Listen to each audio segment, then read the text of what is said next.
Oh, it's been a busy, busy, busy day for this big bad devil daddy.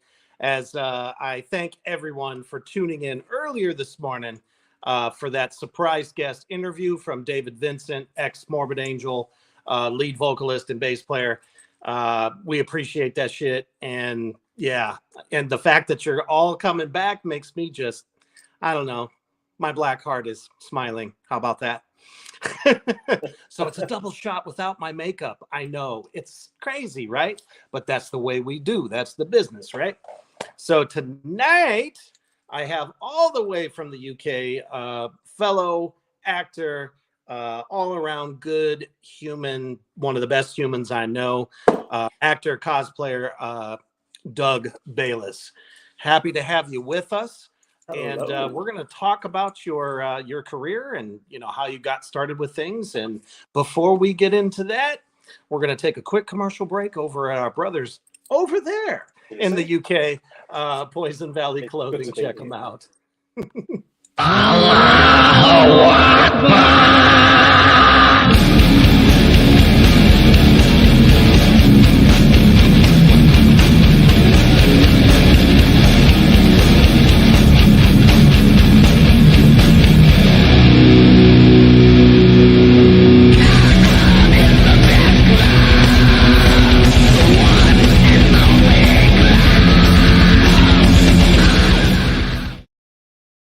That's right. High quality custom horror t-shirts at a low, low price of $15. Fast shipping, super high quality. And if you have an idea, David over there at Poison Valley Clothing can make it happen because he is one hell of an artist. Speaking of artists, we are back with the great, great Doug Bayliss. How are you doing? I understand it's 11 p.m. over there somewhere. It's very, it's getting late here now. Like you say, it's I think everyone's getting to the point now where the sort of energy's gone for the day. But you know what? I've always been a bit of a night owl anyway. So for me, it's kind of, I don't mind. I like the night time. It's where all the spooky things happen and all the fun things happen. So there you go.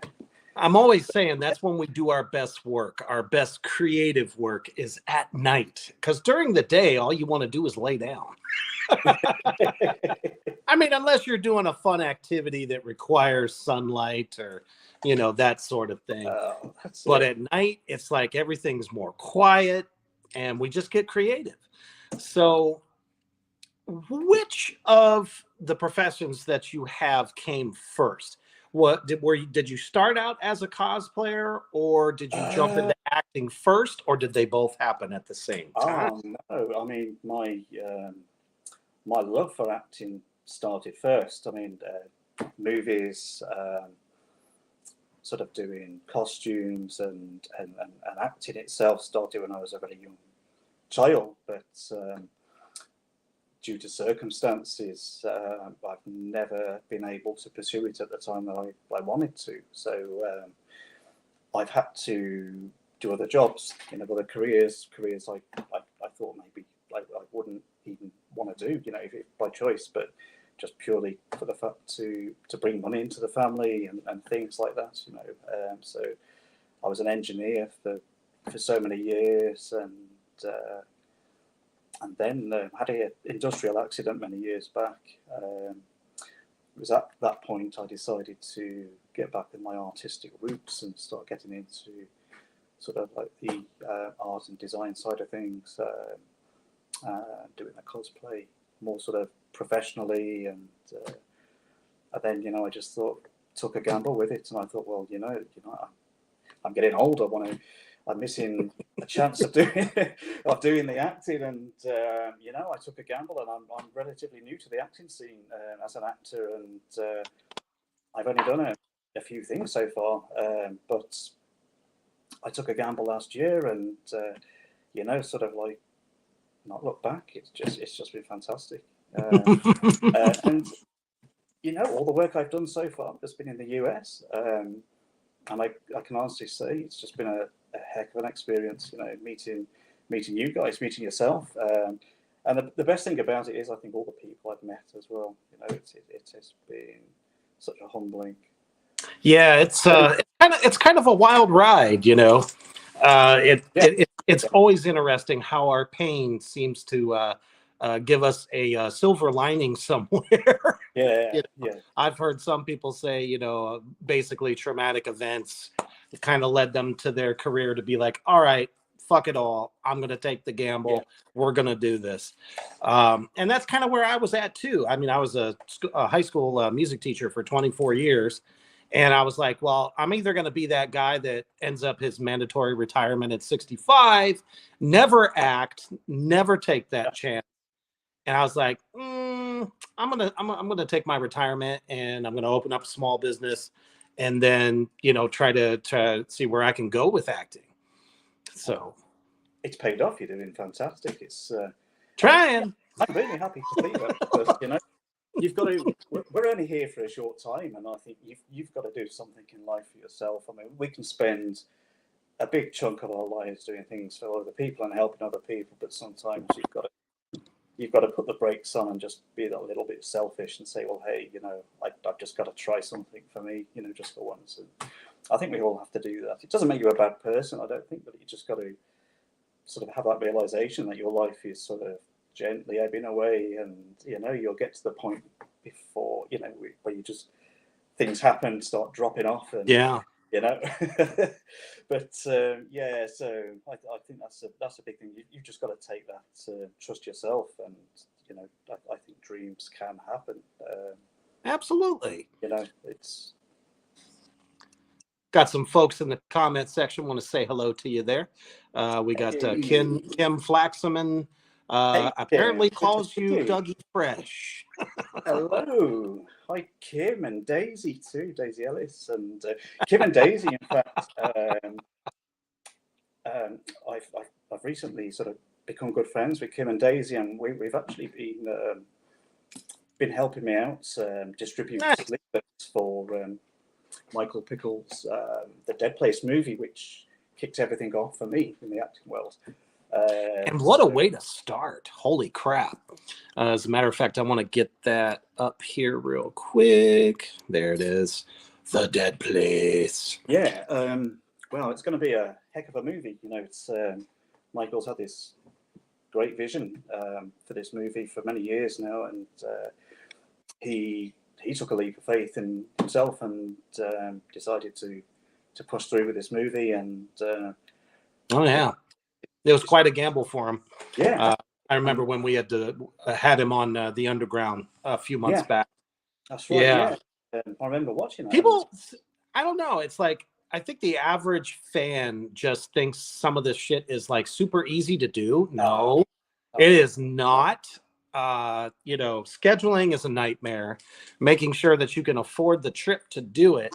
It's like I always say, if we go back to some of the most iconic horror characters, they were not steady acting at the time that they made some of those iconic films. They had side jobs too they had to do. Yeah. It's no different. Absolutely. And you've got to pay the bills. You can't rest on your laurels, really. You've got to, you can't sort of sit there waiting for a job to come around before you pay your bills. I mean, we've got all these financial restraints and overheads on us today, and we have to sadly make sure they're all paid, and otherwise we're out on the streets. Right. But hey, we made a hell of a good film. Hey, the movie's good. Go and watch it. Well, and good news is that more than likely the Dead Place will be out hopefully by the summer. I hear through the grapevine. Um, yes, I think Michael's planning for a summer release. Nice. And the movie's all I can say. I don't want to spoil anything, but it's Oh no. we've got some great actors in there. We've got David Howard Thornton, as you know, from Terrifier. We've got Bill August Jr. Playing a voiceover part in the movie. Bill And is of just course, amazing. oh yeah, and Beatrice Bopley as well.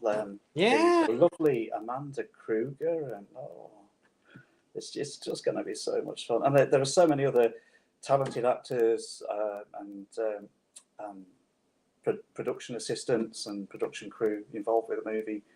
And there's so many new up and coming actors as well, who are the youngsters they've got some really good talents between them all, and I think we're going to see them go far in the future, and that's really really good to see. It's a new generation coming up in the horror movie world and sort of starting their journeys too. So that's really Absolutely. good. Yeah, it's good to see. I mean, that movie has. Well, I think I talked about this with Michael. That particular film has such great elements of some of those early iconic horror films because it was always kind of centered around older teenagers, in a high school setting. So, Nightmare on Elm Street, for instance. Yeah. from And there is the a jump. scene in there which actually pulls from Elm Street. There's a particular scene which I think, if you're an Elm Street fan, like most of us are, when you see the scene and the you think, I remember that sort of scene. So there is an element of Elm Street, as well as Amanda Kruger, of course. I mean, Beatrice, she's in there, but one of the scenes in particular. So it's good, and she is amazing. I had her on the Underground as well. Oh, looky there! And here we go. That's another feature in another fella you'll be seeing. That's my one of my characters in the movie. Sort of, I can show you this because we've had them on before, and that's one of my demon characters in the movie. And this was created by Robert M. Bravo, as most of you know, who is an amazing special effects artist.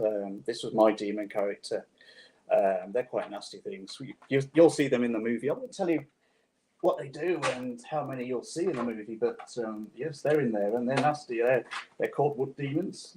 I mean, you can't have a good horror flick without some demons. Oh, you can't. And of course, in the Reaper's Underground, we've got to have a demon on the show. So I brought this guy out. So yeah, it's, after all, I am the king of demons. So.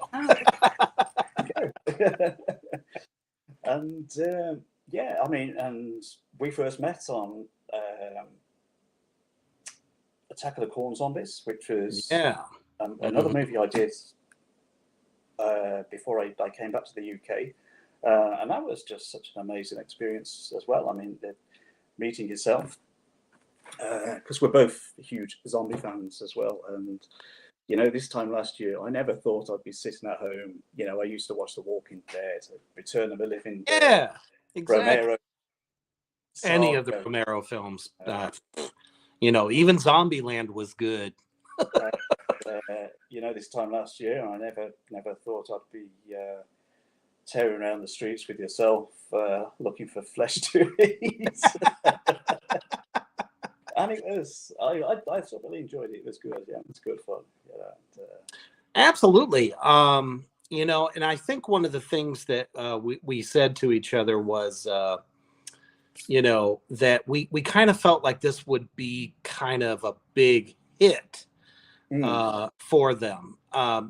Not only do we know that zombie films are like so, popular and stuff like that, but for the fact that they picked 1969, so it has that classic kind of Romero feel, but lots of good slapstick comedy in there too.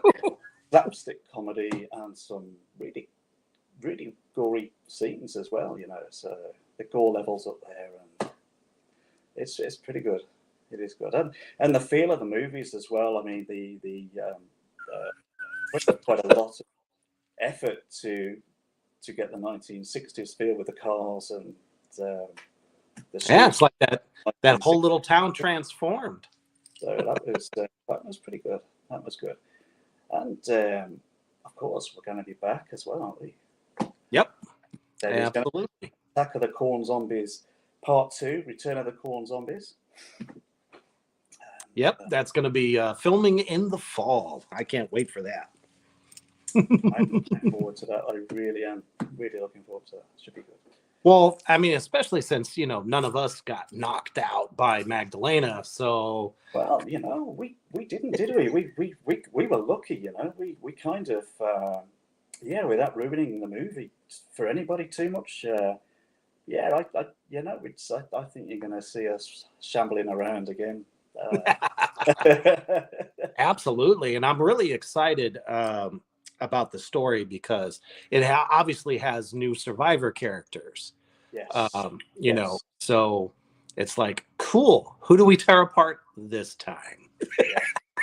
And I think the settings, there's going to be there'll be some different settings as well. So that's going to be fun, some different locations to have the zombies hiding and whatnot else. That's going to be good fun. And your makeup as well. I mean, I remember we were all sitting around having our makeup done, and we had a great big sort of hall laid out for the zombies, and the makeup artists and Beth Metcalf were trying to get round to us as quick as they could and stick our makeup on. And yours looked phenomenal. I thought they did such a good job with your how they did the colouring and that. You look straight out of George Romero era zombie, and I just thought that was fantastic. Some hill jack that fell off the farm truck. I'm like, I fit right in there. And of course, but you went all in with your character, though. You actually gave him a backstory and everything. Yeah, he's kind of developed into a bit of an anti-hero-y type character, because I love delving into characters and if I do a character, I like to think, well, what would he have done as a job? What would he have done in after work or a previous, what's his daily life like, and then before he was turned to a zombie or before something turning into a demon, and try and take that on board, and I got this zombie character, and I've always wanted to do a soldier zombie in a movie. I just always really liked the idea, and I was kind of stuck for something to do because I was limited on what I could bring over in my suitcases for traveling and that for the movies. And at the time, I hadn't had any confirmation I was actually in the movie itself. So when I actually came over to the US the first time round, I knew I'd come over just to do the Dead Place movie. Right. Confirmation I was going to be in Attack of the Corn Zombies until I was actually over in the States with you guys. So I had to sort of get my costume together whilst I was over in the US. So luckily, I mean, I had a bit of time between the two movies, and I managed to get in touch with a few online Army and Navy stores and get some gear together. And, I had this gear sent to me at various motels and stuff like that. And it's like trying to cobble it all together. And I was quite pleased with it. I think it turned out. Yeah, the production crew dug the hell out of it. So yeah, he's kind of developing into a bit of an anti-hero. His story still goes on, I mean, and it's perfect for the time frame too. Yes, of course. Vietnam War started 1965, something like that. So finished in about 75. So that's a 10-year stretch. I think it ran something roughly about 10 years. Oh yeah, I mean, totally believable. Yeah. And that's kind of the unique thing that you do in some of these roles. It's like, they the production crew says, just wear something that would be indicative of the times, and you went the extra mile. And I think that's where your brilliant cosplay kind of comes into things too, because you were able to get that all together, on very, limited budget, whatever, and really went all in for what I think most people would look at as just being like an extra thing, but it really wasn't, because if you notice throughout the film, and many folks out there, thank you so much for watching the film, getting signed copies from myself, that, we're in it a pretty fair amount of time. So yes, it's absolutely. kind of a testament. Like you could just kind of tell which zombies really kind of stood out, in some of those scenes. I think everybody did so good. I mean, Absolutely. The girls, the young ladies, they knocked it out of the park with their eyes, as well, and the eerie eyes they were wearing with the contact lenses, and that was fantastic. Awesome, Cody. He says my copy stays on my desk. Thank you. I appreciate that, and I just love doing it. I think when you love doing stuff like this, you do try to put your soul and heart into it, and I think that's why you've got to try and follow your dreams, because if it's something you enjoy and you sort of can manifest your enjoyment into work, then it takes that sort of pain of having to work away, and you're doing something you enjoy rather than something you don't want to do, 9 to 5, and you think, oh, I don't want to do this, and it's like, it's so funny, some people will bitch and moan about having to do a scene over and over and over again. It's like, nah, this is what you're here to do. Absolutely. They have to get different angles and shit like that, because it ends up making things look that much bigger. And and in indie film, there's only so much you can do, depending upon what budget you got. And I just feel like between The Dead Place and our film especially, they really did a phenomenal job with what they had to work with. Oh yeah, absolutely. I mean, it's the first time I'd ever been on a movie set, and sort of working as an actor, and then sort of doing some behind the scenes work as well for Michael and for Alan Werner as well, S.J. Herman. Seeing how much work and effort goes into each set and take, and what you have to do, and the different cameras used, like you say, the different angles, everything like that. It's a heck of a lot of work, and you're doing a full day's work plus some, nearly every day of the week for a good solid week, and then maybe extra shoots over the weekend, and then you're back to it until it's done. But everybody just seems to love doing it and pulling together and getting the job done. It really is a phenomenal feeling. And the feeling I felt, I mean, I've worked in industry where it's just been a grind from start to finish, when it's been heavy, dirty work, and sure, you've just not wanted to even get up out of bed in the morning to even go there and do it. Some of it's been that bad. Usually, what's going to go wrong today? What's going to happen? And nobody wants to be there.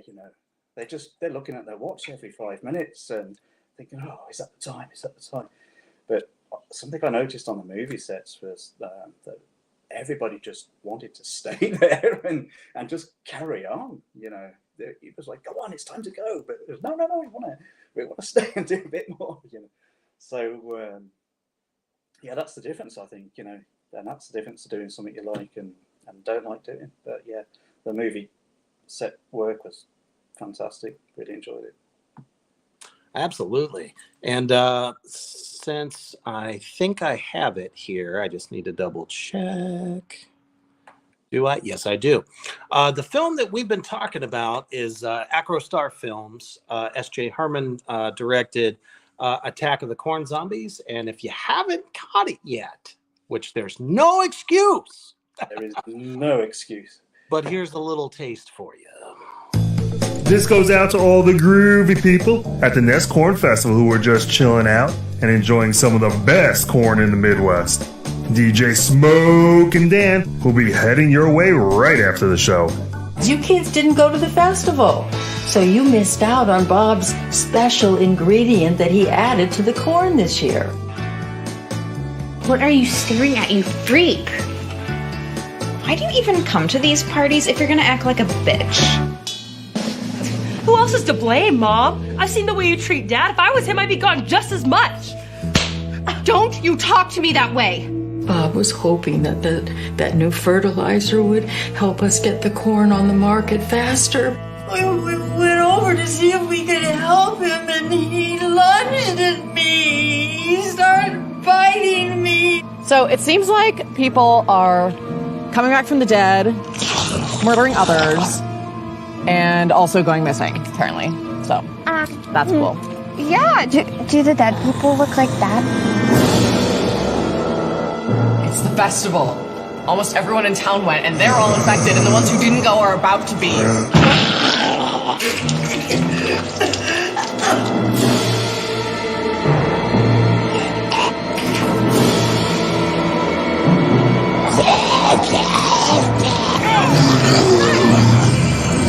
You almost got us killed back there!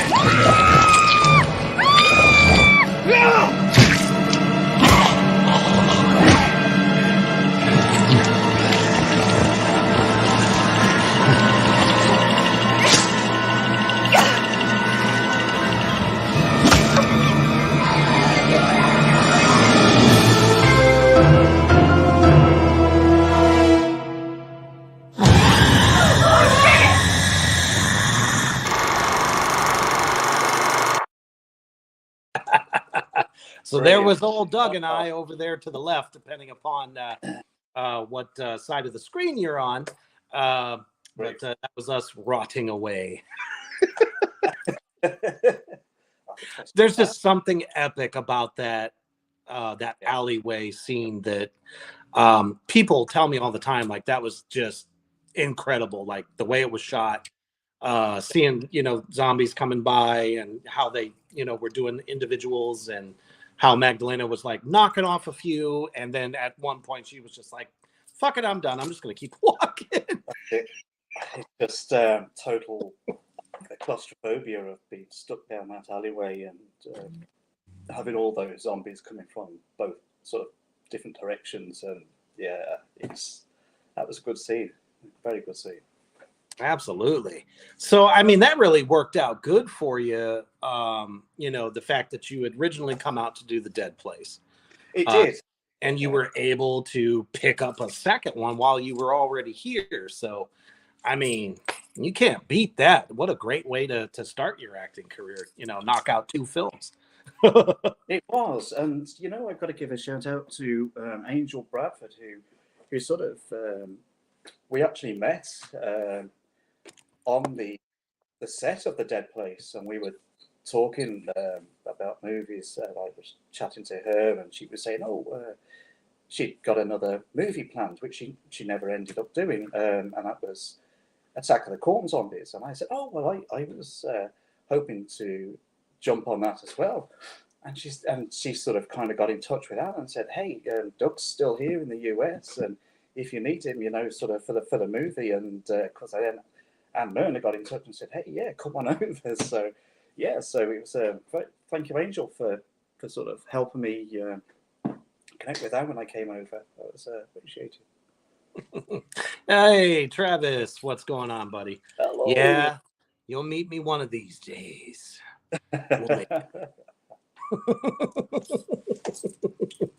Yeah, so I mean, it is kind of exciting. I got 2 film projects coming up with Grinners and then of course Return of the Corn Zombies. So, and possibly a third. Not too sure yet, but stay tuned to Reaper's Underground. Find out. Yes, I can't wait to hear more. You're doing. I mean, yourself. I mean, your acting's taken off now, and you've been doing a lot more movies, and A little bit. Really enjoying it too. So that's Oh man, 30 years behind the drum kit, playing in front of audiences all over the country. It's one thing to be back in the fray and everyone's looking at you, but it's another one to be on film. Doing, showing your real personality, multiple personalities. I mean, come on, none of us are sane. But I always kind of figured, since horror comedy has always been my thing, Evil Dead, even any of the like scary movie stuff or whatever. Return of the Living Dead, and yeah, Return of the Living Dead was hilarious. I was always like, people always tell me I'm funny, but I'm scary at the same time. So I can give you the best of both worlds. That's actually one of my go-to movies. That is Return of the Living Dead, and part 2 as well. I love both of those. Wasn't too keen on the series as it went on, but the first 2 really are Return of the Living Dead movies for me. But yeah, absolutely. I mean, it's just like that new Crow movie remake that's coming out. I'm like, it's hard to beat a fantastic cast if you don't have the same level of acting. I feel like it falls short. And of course, the script is super important too. Yeah, that's absolutely right. Yeah. There's been a lot of mixed reviews with that coming out. I think I've seen a lot of different posts on Facebook, but I mean it's too early for anybody to really make a decision on it at this stage. I think it's just a wait and see moment. He's obviously not fitting a lot of people's expectations, but it might be fantastic. So I mean, it remains to be seen because most people who have read the comics, the graphic novels, Eric Draven's character looks a certain way, and if you don't have that, it's really not Eric Draven. Nothing against Skarsgård at all as an actor. I think he's fantastic. Oh, yeah. But what everyone's having trouble with is that they ended up making Eric Draven look like a failed rapper. Or Machine Gun Kelly, if you will. Yeah. So it's like, okay, I get you want to try to get the younger, age bracket really interested in this film. Yeah. But you have a legion of fans that go back to the 90s when the first one came out. So again, almost an unbeatable cast. Yeah. So yeah. It's going to be very hard for the original fans to sort of swallow that one, I think, and oh yeah, they got a lot of balls. Yeah. Apparently, we have a lot of other comments here too. Oh, hey, what's up? What's up, Kyler? Anytime you show up is a good thing, brother. No worries. And Cody says it's horrible. People have been deep diving on this, and it's like, yeah. But I digress. So let's switch the focus back to what you're working on now. There was a couple things on your IMDb that I was kind of curious about. Yes. And I'm assuming your part in A Hard Place got kind of put on the back burner. No, it's. Or are you still going to film that? It's coming up in April. Oh, okay, awesome. Yeah, there's 2 separate filming dates. The first part's just been finished, as you well know, with okay. the guys. I was wondering about that because I was like, well, where's Doug? How's come Doug hasn't said hello? I couldn't get on to the first part, but I'm scheduled in for the second part, which is it's going to be filmed at the end of April. And that's the last part then, and then we should see the movie sometime after that. But yeah, so I'm still doing it, and I'll be back in. Awesome. So I'll be back on your turf in April. I'll have to give you a. Yeah, you're gonna have to check in, or I'm gonna have to find you. So yeah, that's going to be another interesting scene as well. That's going to be another interesting scene. So it's kind of like a sideline scene, but I won't give you any spoilers. But yeah, it's going to be a good scene. It's going to be, and there's quite a few sort of like regular indie go-goers joining us, and people who've been in movies we've already been in. I think we've got Harry Maguire and Jeremy Dixon, and I think Travis doing a remote part. He might be doing a remote part. I think. Awesome. Quick Weasel and obviously myself, and I think Ronnie McGuire's doing it as well. So there's quite a few regular sort of faces doing these. So should be good. And what's your I forget what your role is in this film. Well, funnily enough, I'm playing a zombie. Well, shit, you got that down pat. Yeah, so it's But just it's a gonna different be, setting. gonna be a zombie. Which I'm surprised because I wasn't sure if you were doing this one or not. Because I was trying to see if I could see your name scheduled in for it at all, but I didn't. But because I thought, well, I'm sure Steve. Well, yeah, and my wife was supposed to do it too, but there was some stuff there. So, I didn't know that they were even looking for zombies. So. Well, I guess we can only do so much as normal humans. With our time. But sometimes we make the impossible happen, and if we can, it's great. Everything kind of comes down to scheduling, That's kind of the nice thing about the Underground and the Morground universe. Yeah. Is that if we have to set it down for a weekend, we can.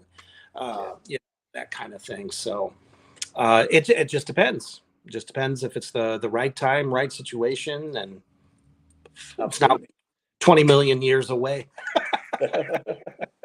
Travel's always fun, though. I don't mind being on the road. I just don't. I'm not a fan of flying. I don't mind flying, but I did enjoy our road trip back from Illinois to Omaha. That was good fun. That's. I think that's the longest I've ever been in a car before. Yeah, for sure. The kind of one of the nice things I think about traveling by car is that you can take a break for a minute. Yes. Stop, you get something to eat, you stretch your legs, whatever. Airplane is like you're there, and if you get to a point where you're so fucking irritated, you want to go, I would like to, stop for a second. Can we do that? You can't because you're 32,000 feet in the air. So and I'm a Viking, man. I belong on the fucking water or land. That's what we do. Oh, dude, I feel that. Kyler says, hate heights, but hate the ocean more? Really? Did not know that. Well, okay. I can't agree. I don't know. I would think you'd be fine as long as you were on like a cruise ship. I mean, I don't know.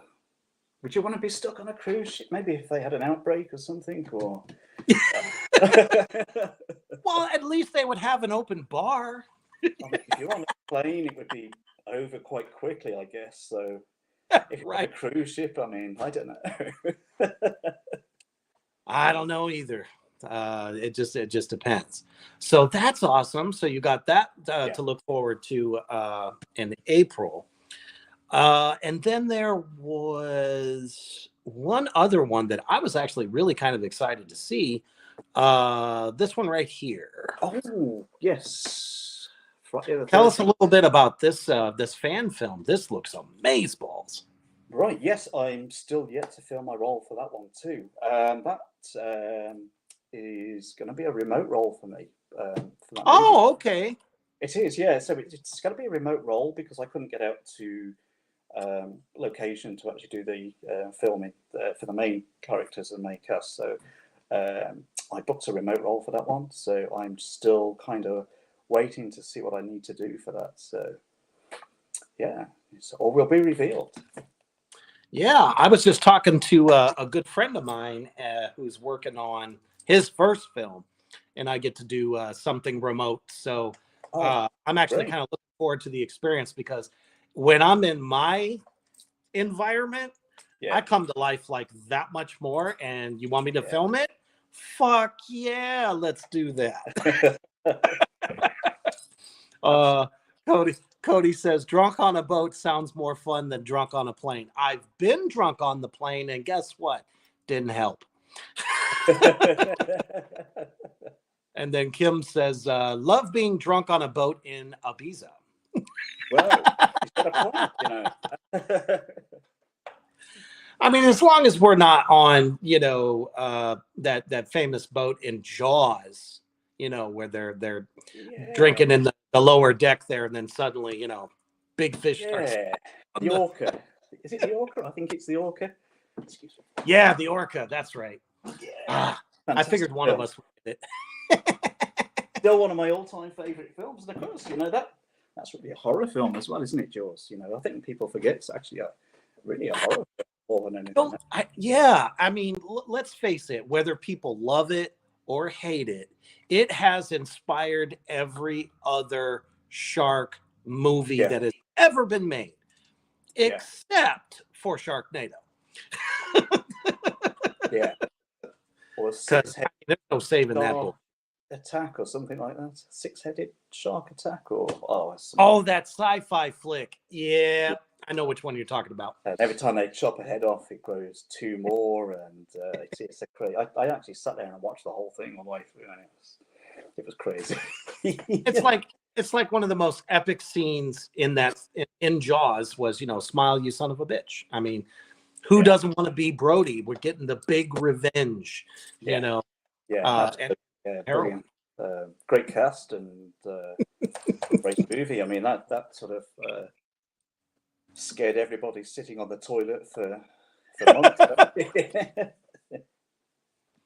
Yeah, I think Alligator managed to give us that. Well, you know, people used to, you know, pet dies, you flush it down the toilet, right? Well, next thing you know. Well, I mean, there's rumors that there are alligators down there, you know, that are getting quite big, you know, because they're just sort of hiding away and eating rats and things and all kinds of toxic stuff. Sure. Yeah. Next thing you know, it's not Pennywise grabbing you, you know, out of the fucking grate in the street. It's a goddamn alligator. Can't get away from that. So have you been looking at some newer roles, new possibilities, or? I'm just kind of waiting to see what happens now. There are a couple of possibilities out there, but at the moment, I'm kind of just sort of waiting to get everything else out of the way and see what happens, and financially as well, because coming from the UK, it's not a cheap venture. You know, it does cost a lot. Mm-mm. That's a long trip. Yeah, you know, I have to recover the financial side of it each time I come back from it. So it takes me a while to save up again to be able to come back over. So I mean, there is actually a zombie film which I'm doing in this country, but that's yet to be filmed, and that's a bit of a comedy horror type movie called Zombikini. So I love it. I'll let you imagine what that's going to be like. Well, I'm actually kind of in regular contact with a UK director, so I'm gonna have to pass him along to you. He was just getting done doing a vampire film over there. Nice. I'm imagining not too far from you. I mean, depending upon what part of the UK you're in. But yeah, I could definitely see you working with him. That guy knows how to crowdfund. I love vampires. What's that? I love vampires. I'd love to play a vampire in a movie. Absolutely. I don't know. I feel like I could do either one because I grew up watching the Hammer horror films. Yes. So Christopher Lee set the bar, I don't know, higher than any other vampire possibly could in film history, in my opinion. I mean, don't get me wrong, you know, Bram Stoker's Dracula was really good, but guess what? They're about to do another adaptation. I cringe every time they happen. Yeah, what are they gonna make them look like this time? You know, I actually thought they did pretty good with Dracula Untold. I thought that was pretty badass. And it's like, well, how come they wouldn't give that a sequel? I guess the production company probably didn't believe in it. No, and have you seen the last voyage of the Demetrius? It was absolutely brilliant. I haven't seen it yet, so I just wanted a bit of feedback on that because you know, do I sit there and watch it all? Because I heard a lot of negative things about it, but if you think it's worth a watch, then I'll definitely.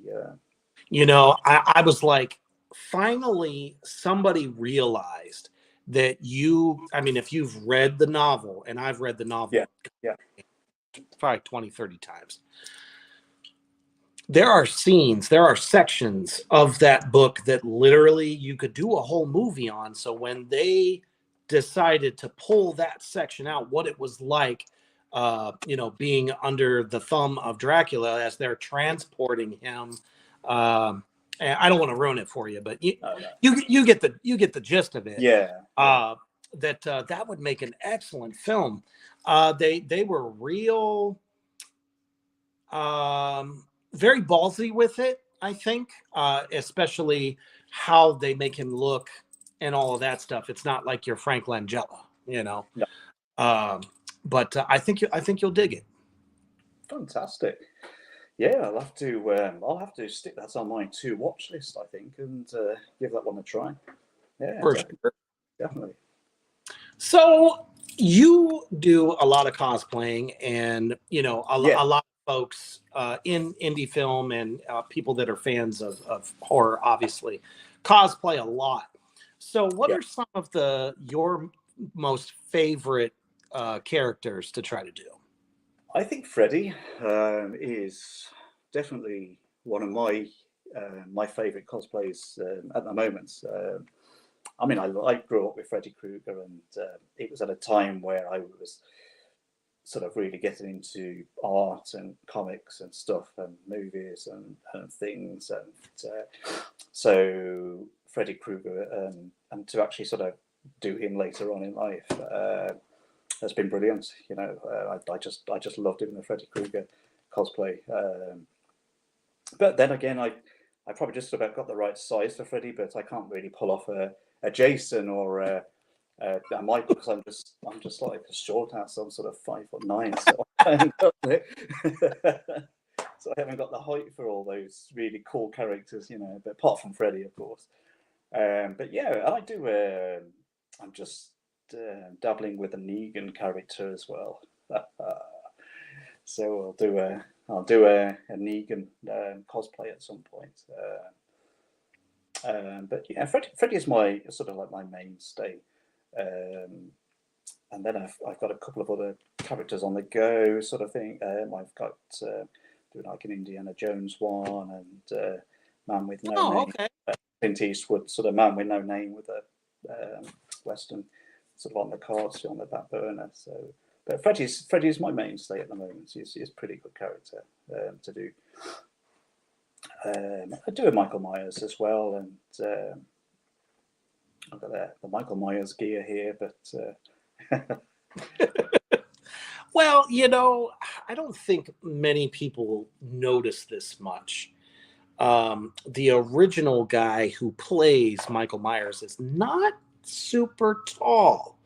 Obviously, in the Rob Zombie films, I mean, the actor that played him was damn near 8 feet tall. It's like, what? Michael turns into a fucking mutant? Yeah, he's a big guy. I mean, Tyler Mane, straight from wrestling, you know, he's yeah. fantastic guy. I met him actually Nice. last year in Denver during the first sort of Comic-Con that the Dead Place team went to. And I actually had a quick chat with Tyler, and he's he's a nice guy. You know, he's a big guy still. There's a couple of suggestions out here for you too. Says yes, you need to do a Wolverine. Oh, well, that's that is on the cards. People keep saying, do Wolverine, but I just like, You could totally pull it off. I might give him a go. That would be a lot of fun. Cricket also says play a werewolf. Oh, he knows I hate werewolves. Oh no. Now, is it because you just don't find it interesting enough? They scare the hell out of me. Okay, that was my next thought. Okay, yeah. Okay, so story go. Well, what happened is me and my sister used to watch a lot of sort of horror films late at night, and it was our I got favorite. to come and watch them when we were youngsters, and I said, "Hey, come out!" I said, "American Werewolf in London started," and she came into the room and sat on the floor, and we were watching American Werewolf in London as two sort of pretty young kids. You know, we shouldn't have been watching it. We should have been in bed sleeping. And I feel that he ended up being sick, I think, and it just gave me the heebie-jeebies for like months. And it was certain scenes in a movie, and it's supposed to be a sort of semi-comedy horror film, but as a kid, you know, I don't know, it's something about it really scared the hell out of me, and ever since then I've hated werewolves. And they single-handedly made the best transformation scene in horror history, and you feel every bit of the pain that the actor is conveying. Yeah, you watch the bones change and crack. I mean, that alone can scare the hell out of you, you know? It did. But that's what's horror. That is exactly what horror's about. It should do. It should scare you. And I know we shouldn't have been watching it anyway. We were way too young at the time. I remember going back into the early 80s or something like that, you know. And but yeah, I mean that's what horror should do. It should scare the hell out of you. And I wish films would do that to me today. I want to see films do that to me today. I want to be scared. I want to. Yeah, we've been waiting for that for like 20 fucking years now. Honestly, I think Hereditary was the only one so far that gave me like whoa vibes, you know. And it's usually the jump scares with me, the noises. I think that always get me. If I'm going to jump in a movie, it's going to be because of the noise. I think more than anything, you know. So I always jump at the noise, at the incidental jump scare music or something. You know. Oh, they're brilliant. Sometimes, yeah, absolutely. Because they must have took a page out of, let's say, Texas Chainsaw Massacre, the original. There was little to no music in any of the scenes, but you did have some like weird, trippy sounds that would happen around some of the action. So, and that's what I mean. Going back to like the older films, like Halloween, and that's from the late 70s. I mean, that music in that movie was absolutely phenomenal, you know, and it made you jump. You know, I jumped. I still jump now and again with it. If I'm not, like as soon as you hear that piano part start to play, you know it's about to go down. So what would be, as we're coming close to the hour here, what would be your top 3 favorite horror films of all time? Oh, that is a stinker. Oh, I know. Trust me. That is a real stinker, because I'm a fan of so many horror films for so many different reasons. Right. Carpenters and Kubrick's films, you know. I mean, man. Start with it. Okay, so I'm going to go with The Fog because I love The Fog. That's the original. The original, The Fog. Terrifying. You see, You see, I want to say so many different movies, and you know, so if I go back to the classic eras, I'm going to have to say the films that really struck core to me. So, okay, I'm going to go with Day of the Dead, the original Day of the Dead. Oh yeah, Love that. Love that movie, Day of the Dead. What else? And you say, I gotta go with Nightmare on Elm Street because ready.